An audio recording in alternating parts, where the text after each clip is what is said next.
Hello and hey, today we're going to be messing around with Baldur's Gate 3. So you want to be a ranger? Why you gotta do this to me? Let's dive in. You can hear the lamentation in my voice. Rangers leave something to be desired, especially after you get out of their first few levels. Their features are usually too limited, too weak, come too late, or can straight up be replaced with items in Baldur's Gate 3. I've been trying to avoid the Gloomstalker Battlemaster Assassin multiclass, but do think that that is just the best multiclass a ranger can dip their toes into, and it's not really that close back to second.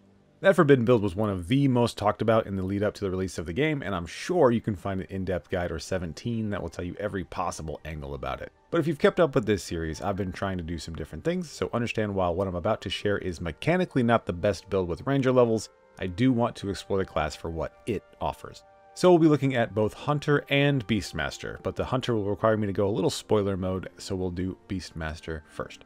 Before we even get into it, let's just talk about it conceptually. Our subclass is focused upon having an animal companion that improves with our levels in Ranger. So while having a companion with its own actions is great in the early levels, unless we stick with the class, it will become fodder very quickly. The companions increase in stats or abilities at levels 5, 7, 8, and 11, so as tempting as it might be to jump out of Ranger to grab a bunch of levels to augment either of our damage, that bit about them being fodder keeps them from participating in later level fights. Just way too easy for them to get picked off while not doing so much themselves.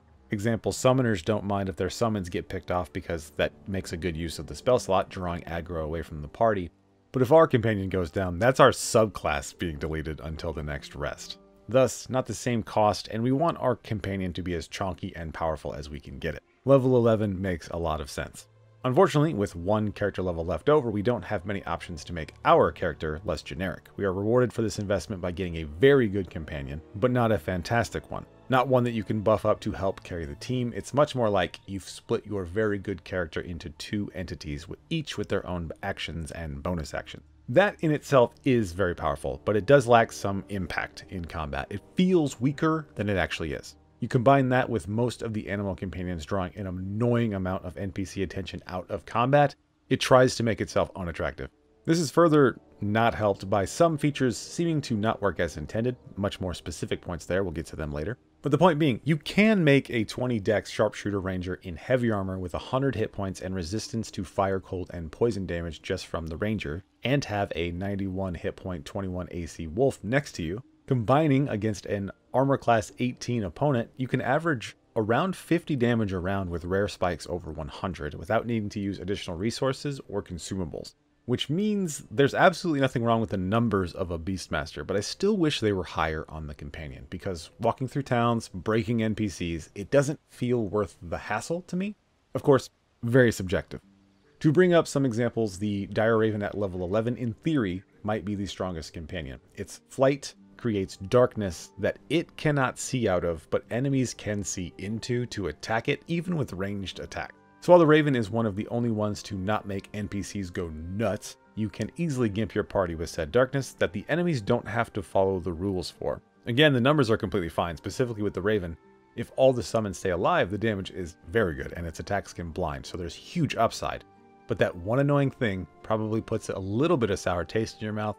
You just want things to work how they should. The bear's goading attack doesn't take the listed effect for enemies that fail to save, and it does that very often. The boar's attack range is apparently half a foot as it constantly needs to reposition, and raging with it makes enemies less likely to hit you. The spiders and web often doesn't have enemies in the area make a saving throw at all, and cocooned enemies have resistance to some damage types which may be listed but is not done so well enough. There's just this friction to using your animal companion, and again, you want things to work like they should or how they say without having to inspect. Though undeniably, the summons are good. Base Ranger gives some interesting stuff. If it didn't take until level 11 to be more competitive as the Beastmaster, this would be a much more respected class. If you're dead set on Beastmaster, the numbers are fine like I've said and will continue to say. Do have to lean into the extremely strong stuff like Sharpshooter, but the class fantasy can carry you the rest of the way. I know I've had a negative tone this entire time, but there is nothing wrong with this class and build. I, like many others, just wish it had a little more, and I wanted to accurately reflect that. To summarize, for Beastmaster, I think a straight 12 levels of Ranger is in play. Alternatively, a 1 level dip to Fighter as the first level would give us Constitution saving throw proficiency, helping us keep Hunter's markup, the defense fighting style, and allow us to choose a Ranger feature other than the Ranger Knight, But beyond that, you're kind of just going to make mini choices instead of going 20 dexterity or something more straightforward. As always, completely up to you. Now we'll talk about Hunter. One of the better damage dealers early, but the absolute void from level 5 to level 11 is felt. And even then, we get really situational with their 11th level feature, Volley. To fully talk about that, I want to talk spoilers. This is the only build in the 12 classes that I've covered now that I feel like I need to do this, and I do feel like I need to bring it up. So I'll give you a couple seconds to get out of here if you're sensitive to that sort of thing. It's tied to story choice stuff from late Act 2, early Act 3. Get out of here if you don't want any of that.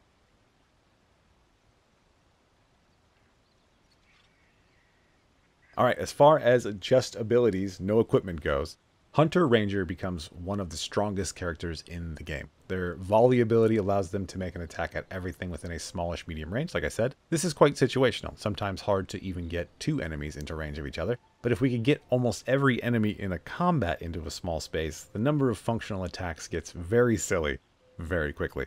There is a specific power that screams to be combined with this. That is the Illithid power Black Hole. It's locked behind the Astral Touch Tadpole, but this ability groups up enemies in the perfect size area to then be mowed down by your late game ranger. There's no save against the pole, just against a slow effect that for some reason is also tied to this insane ability. If another character is the one to pull everyone together, say a dream scenario like 8, and there are fights where this could be a lot higher, but we have to be somewhat reasonable somewhere. A hasted ranger is functionally making 32 attacks, not including Mind Sanctuary and all that other jazz, just their regular 2 attacks through 2 actions. It can be further wombo comboed into Glyph of Warding sleeping all the enemies, guaranteeing crits on the first attack, and for all of them, it's not short on possibilities, something to build around and is technically just abilities, no items. But we'll let our spoiler friends back into the fray. To sum up, again without spoilers, if you're regularly able to get 2 to 3 enemies close enough without anything extra, the subclass is worth exploring. You do feel that trough of power between level 5 and level 11, so a multiclass is definitely on the cards before Volley comes into play, but after we get those late levels, locking it in feels great. Again, feel full Ranger is in play. Get all 3 ASIs, but adding an extra level of your choice is always up to you if you feel compelled. And that's kind of why this video has been weird. Single classing Ranger gets the most out of anything in Ranger, at least for Beastmaster and Hunter, due to how locked away and comparatively good their 11th level features can be. The D&D 5e system has sought to address Rangers in subsequent rulebooks, after the PHB that is. Unfortunately, Larian did not bring those changes into BG3, so we're left with a class that stands out a little bit for the wrong reasons. We throw in that the Beastmaster companions break NPCs, and we're left with one of the less popular classes to play in Baldur's Gate 3. Those who love the class fantasy get what they're after. Many others will be better served by other characters doing similar things, or crafting together levels from different classes to do what the Ranger does, but a bit better. I apologize as this turned from you looking for a Ranger guide into me sort of piling on criticisms of the class like I have not done for any of the other classes. As I keep repeating, numbers-wise, you can build a powerful Ranger. I just have a personal bias against, and I didn't know when I started making this video just how big it actually was. If you like Rangers, you're good, play on. Single classing them is very good, making this video less fruitful than I'd hoped for. I wanted to have some fun multi-classes and interesting combinations, but I don't. So if you have a multi-class that you think is the sauce, feel free to share it in the comments. But this series of not focusing on items with builds is finally over, so I hope to catch you in the next one. As always, thanks for watching, thanks for listening. Be safe, guys.